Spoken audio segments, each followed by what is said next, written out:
Welcome to EVTN News. This week there are not as many stories as I normally have. However, there's quite a bit of content, and these stories are pretty significant, I would say. So let's get started. The Jesuits' dream is to rewrite the Bible, and that's exactly what the Chinese Patriots are doing. The Chinese Patriotic Church. Known as the Communists. I know there was a debate about that, whether China has communism or not. Economically, probably not. Socially, absolutely. Economically, China's economy has grown precisely because the government hasn't implemented. I don't believe they've implemented full-on economic communism, but anyway, they do have their fair share of wealthy people. Representative Mike Gallagher of Wisconsin said in a pre-recorded message to the biannual gathering of the Parliament of the World's Religions, Chicago, held August 14th through August 18th, he said the Chinese Communist Party is rewriting the Bible. Representative Gallagher discussed two events in which the Chinese government has rewritten parts of the Bible and taught it as fact.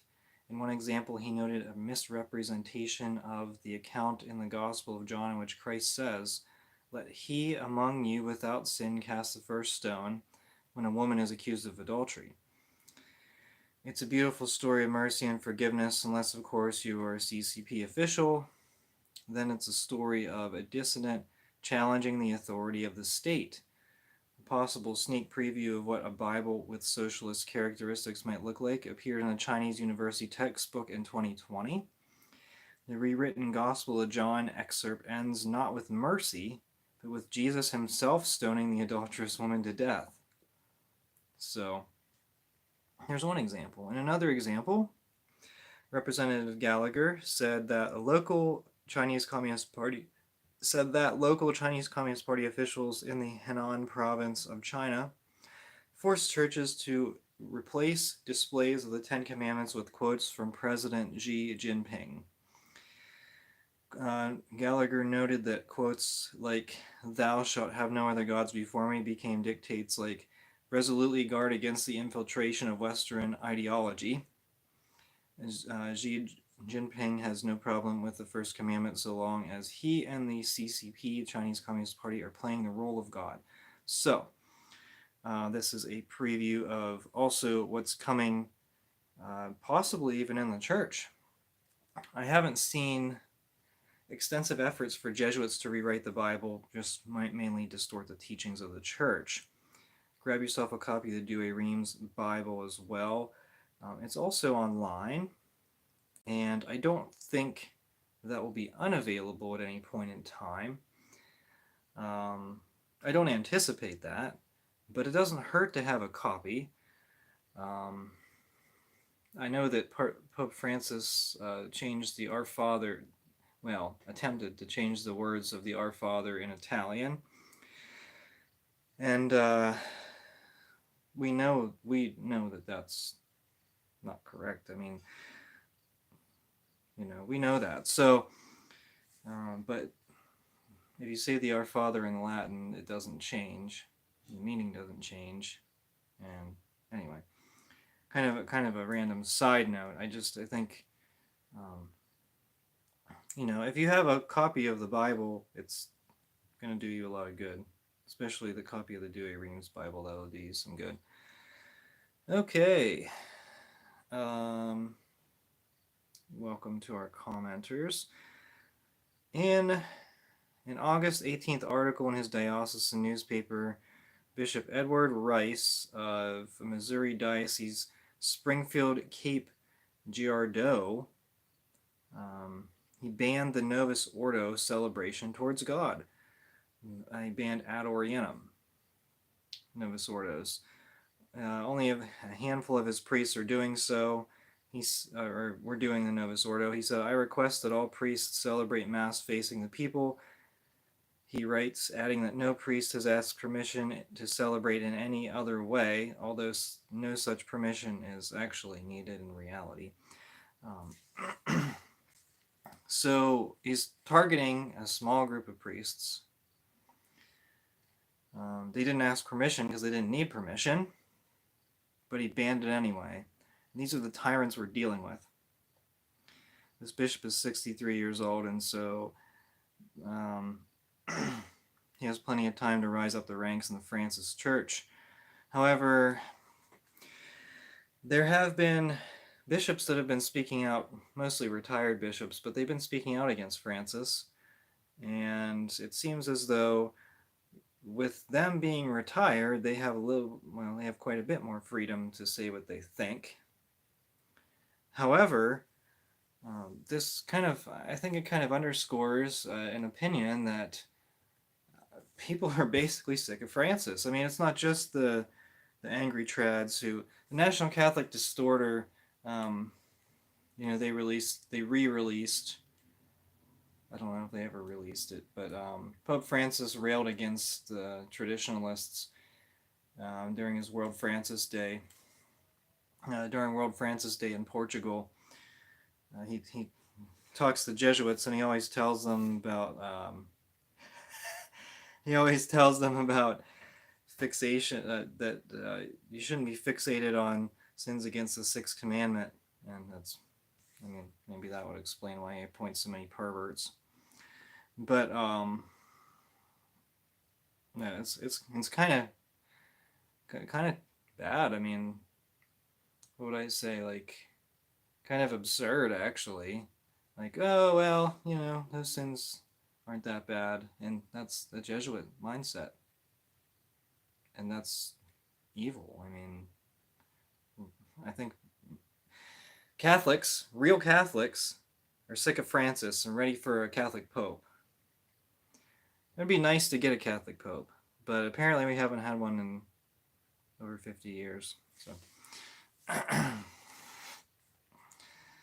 mean, some of the popes kind of encourage some Catholicism, but that was sort of a joke. I mean, we acknowledge the legitimacy of all the popes. I acknowledge the legitimacy of all the popes. The SSPX does. But they preaching the Catholic faith, and you're not getting the consistent Catholic faith. You haven't been getting the consistent Catholic faith. Well, at least in my lifetime, it doesn't seem. Bits and pieces, yes. But the whole story, no. Take it for example. Take a look at JP2. Let's ignore his appointment of heretical cardinals, McCarrick, Bergoglio, all the bad guys. He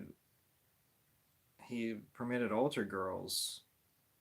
I think Paul VI was the one who allowed Eucharistic ministers, and it just went downhill from there. Benedict, I don't know. I don't think Benedict necessarily permitted a lot of heresy, but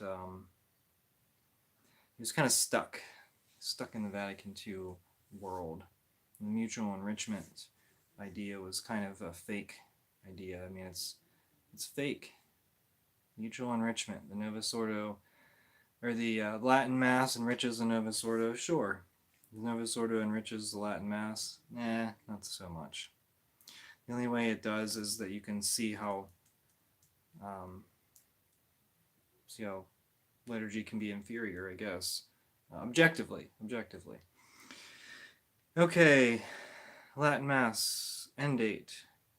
St. Petersburg, Florida, Bishop Gregory Parks announced that Cardinal Rocha's liturgy dicastery has granted a dispensation from Traditionis Custodes in 3 different parishes for 2 years. He said, permit me to extend... So this is a long letter, but I don't have bits and pieces of it.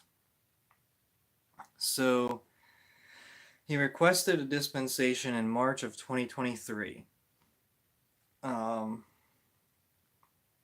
So, he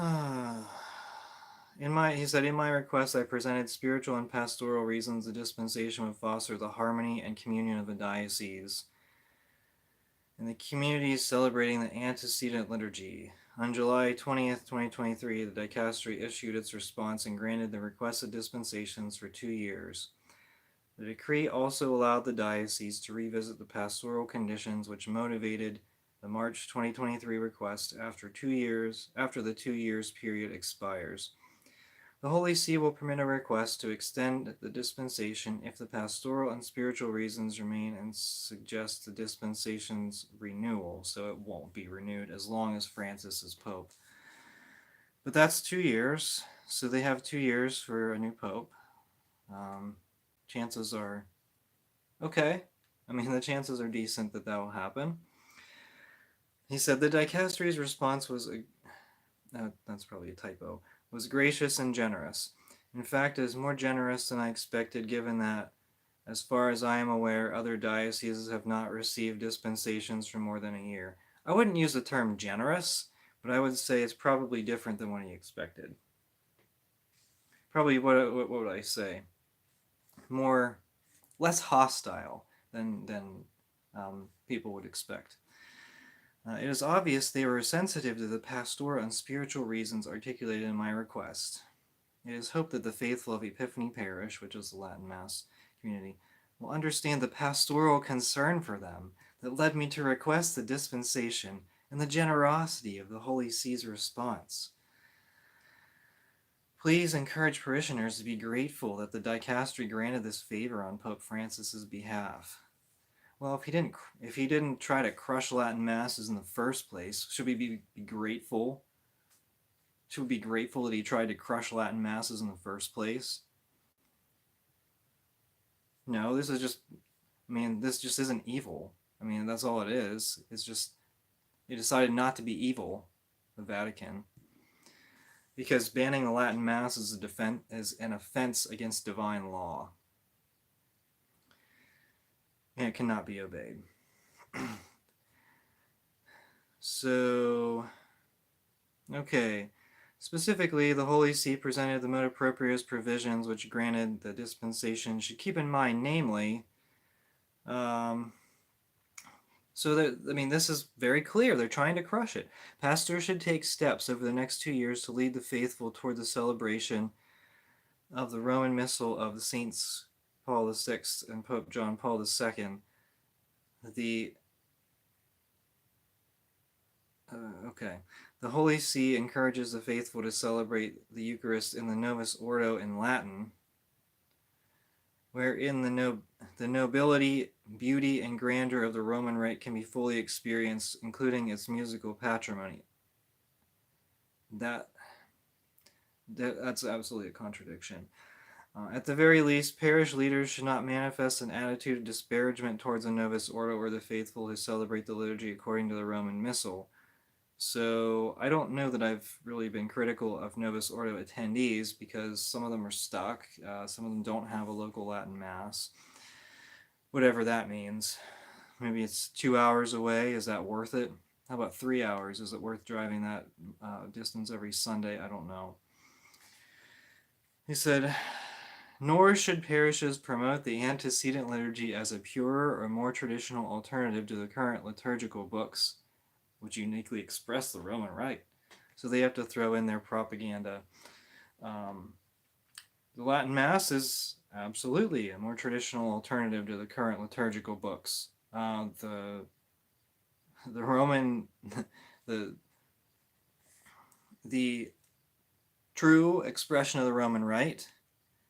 The Novus Ordo is not the unique expression of the Roman Rite. How is the Latin Mass not a traditional alternative? A more traditional alternative? What does traditional even mean? Last 50 years, when a lot of these people that go were alive? Whenever it was changed? Or whenever the Latin Mass was banned and replaced by the Novus Ordo? What does that even mean? More traditional alternative. So it's not a traditional alternative? Okay, it goes back hundreds, even thousands of years. And the Latin and the Novus Ordo goes back 50. So lie to our face. Further, the Holy See reminded parishes they were granted the dispensation specifically for the spiritual groups, blah, blah, blah. Therefore, the antecedent liturgy should be distinguished from properly parish masses. This reminder indicated that pastors should not promote the antecedent liturgy as a parish mass or schedule these liturgies when parish masses or other parish activities are scheduled. The parish bulletin and website should not include mass times for the antecedent liturgy. If this is the case, then we're not part of the diocese. We're not part of a parish. What do you need? They kicked you out. The Vatican acknowledged they want to kick you out. They want to push you out. What are you going to do about it? Is there any reason not to check with the SSPX and see if they have a mass anywhere near you, or if they'll establish a mass anywhere near you?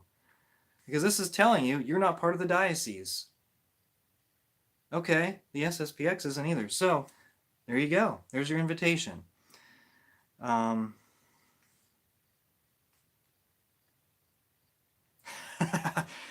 At Epiphany Parish, this precept should require some nuance adaptation.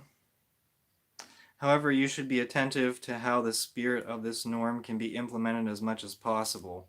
Well, luckily for Francis, young people don't really read the bulletins. So, if you have social media or Latin Mass Finder on Mass of the Ages website, they actually have a decent one, very good one. You'd have to call the parish, of course, to make sure that if you're planning on traveling somewhere for Latin Mass, you should make sure that they're having it. You should call in advance. That would be helpful. He said, okay.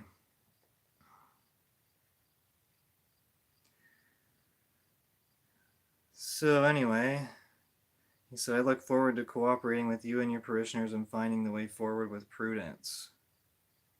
Okay, great. So, I don't know if the bishop actually believes this crap, or he's just saying it to say, hey, your Mass has a 2-year extension, so do what you need to do. No bishops really say that. Wish they would be a little bit honest. All right, here's some big news. This actually wasn't even advertised in my title. This is huge, though. Bishop, and you know, people have been saying it, and now Bishop Strickland has said it. Bishop Strickland wrote in a letter dated August 22nd about some incontrovertible truths that the October Synod plans to review. So, I think did he speak against women's ordination? I'm not entirely sure if it was against women's ordination or just LMNOP. But anyway, there's a lot of garbage there. Strickland warms gospel, where Francis' push speaks of dialogue and brotherhood. The key phrase here, he says, regrettably, it may be that some will label as schismatics those who disagree with the changes being proposed. So he's saying we're going to be labeled as schismatics if we disagree with LMNOP, and if we disagree with women priests or any of the other garbage that they're trying to push, paganism, universalism, fraternity, dialogue, accompaniment, all the Vatican II buzzwords. He's saying we're going to be labeled as schismatics. Welcome to the SSPX, right? So there's that. Don't be surprised.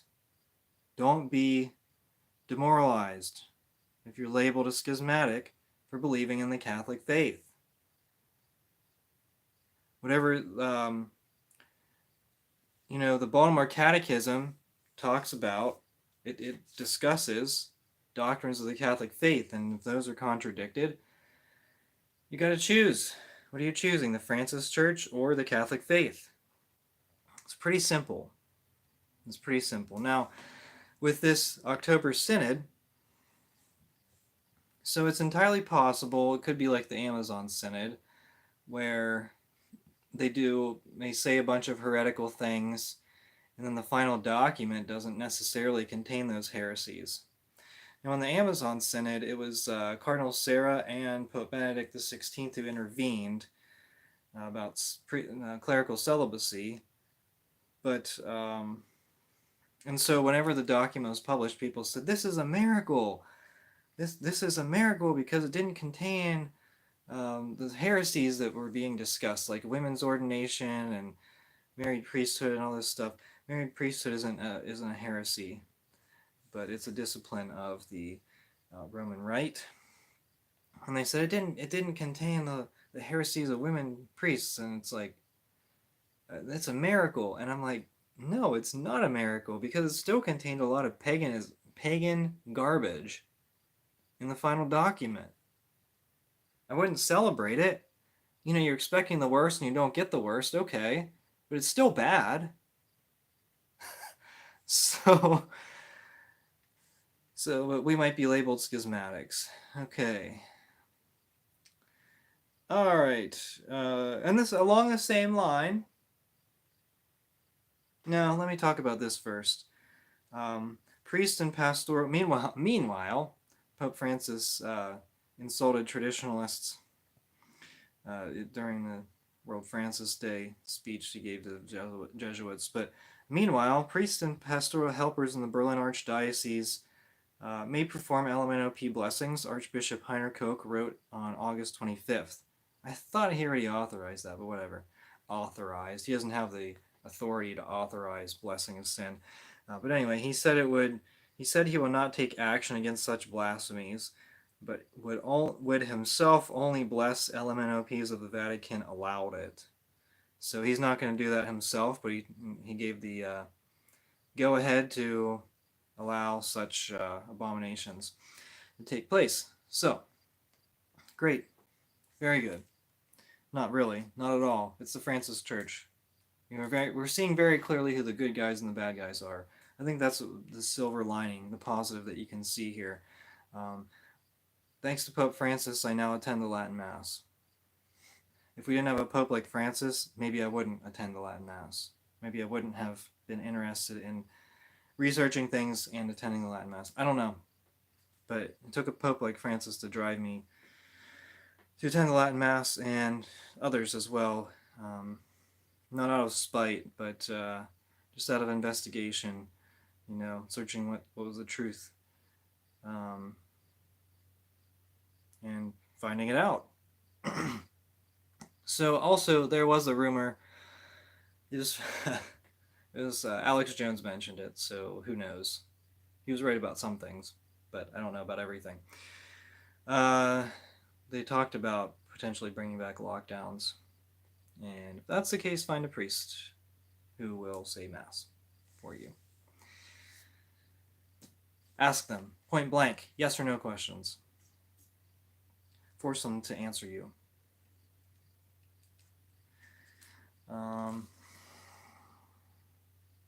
Not that it will happen, but fool me once, shame on you. Fool me twice, shame on me. Trying to bring up the live chat here. Man, what? Oh, okay, here we go. Yeah. Welcome to the live chat, everyone. I have a physical copy of the Douay Reims. I actually had an ebook version. Okay. Yeah. No, there's a website. There's a Douay Reims website. That's really it's really good. I don't know what the website is, but if you Google Douay Reims, it's on there, and it's public domain, so they can do that. And it has all the footnotes and everything. I wonder how much pressure JP2 is under to allow altar girls. Well, he was the Pope. He didn't have to. Made me very uncomfortable. Praying Bishop Duane in Venice permits us to continue TLM in Sarasota. Isn't Sarasota an FSSP? Doesn't the FSSP cover that? I don't know. I thought they did. Actually, take that back. Makes me uncomfortable when I saw them in 1988. 8 hours one way would not be realistic. Nope. Okay, Francis. Oh, I didn't mean to do that. Okay. Mass of the Smoke of Satan. If you don't like. Francis tells the Jesuits in Portugal. Oh, yes, all are welcome. Yeah, all are welcome. For sure. I didn't have a lot of other things to talk about here. I just wanted to mention, with. I mean, private masses are becoming more of a thing. It's a possibility. I'm not telling you to go crazy. House masses? Is that a possibility? I mean, I'd really like to have a private chapel. It's very doable. And then you just need to have a priest that will bring his mass equipment with him. Have any of you? That's a good question for the viewers. Have any of you had a house mass or been to a private chapel or whatever? Been to a mass at a private chapel.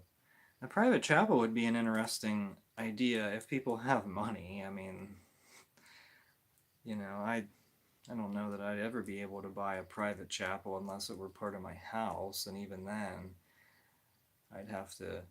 It'd take a lot of work and a lot of money, probably. But if you put more work into it, it wouldn't cost as much money. But I don't know. I'm not an expert in building either. If you would have an expert carpenter, or it would really take a good carpenter to build a decent wooden altar, and then you could have a makeshift altar rail. Well, I think you'd really just need one of those kneelers that they have on the altars in churches, the kneelers that the servers use in a lot of churches. There's movable kneelers, individual use. You can use that as sort of your altar rail type of thing for communion. But anyway, okay, let me check one more thing on the live chat. Okay. All right, well, that's what I have today for you guys. I think we're gonna get kind of spotty news stories from here until October. October's really, it's gonna be a big month for news because it includes the synod, and a lot of people are gonna say a lot of things. A lot of people involved with the synod are going to say a lot of heretical things. And then I don't know. I don't think we'll get a document out of this synod meeting this year. It's entirely possible we could, though. But I think the document is isn't the document going to be published once it's completed, which would be next year? And if we get a Catholic Pope before then, he'll probably just cancel the synod. And if we had a really good Pope, well, even, you know what? If we get a Pope who's halfway decent, then he would just declare everything heretical and start over. Things are going to get worse. That's what Ad Voluntas says. Well, I don't know. I mean, thing is, there's a lot of people that predict a lot of things, and I try not to. I really try not to. I told you guys, make your plans, but that doesn't mean that these things are going to happen. I don't have any advanced knowledge. I'm not a prophet. Here's the thing. If I were a prophet, I wouldn't be on YouTube. I think that's a good quote. Quote me on that. Post on Twitter. If I were a prophet, I wouldn't be on YouTube. I don't know. I have to say, I have to laugh at my own quotes sometimes. I actually really appreciate that quote. I think that was a pretty good one. If I were a prophet, I wouldn't be on Twitter. You could post that quote too. Take it to the bank. Prophets don't need to publicize themselves. Look at Juan Diego. I have, where is he at? Yeah. Juan Diego. He didn't even want to go to the bishop. He didn't want to go to the bishop and tell him he saw Our Lady of Guadalupe. He didn't want to. But Our Lady told him to, and then she appeared to him again and told him again, and he was like, oh, okay, all right. Whatever. I'll go. I don't think he said that, but... But he went to the bishop, and the bishop was like, okay, I don't believe you, and Juan Diego was like, okay, see, I told you, and she was like, no, go back. And that's when the miracle happened, and so the prophets don't need publicity. They don't need to seek publicity for themselves. And what does it mean? What does it mean to run a YouTube channel? Like, what do I gain out of running a YouTube channel? Do I gain popularity and fame? Is that what I want? I'm not making money, I can tell you that. Although that's not completely true. I'm probably making like $3 a month at this point. That's down from previous years. I was making mega donations on the super chats, but I told people that YouTube gets, what was it, 30%? 30% of the super chat money?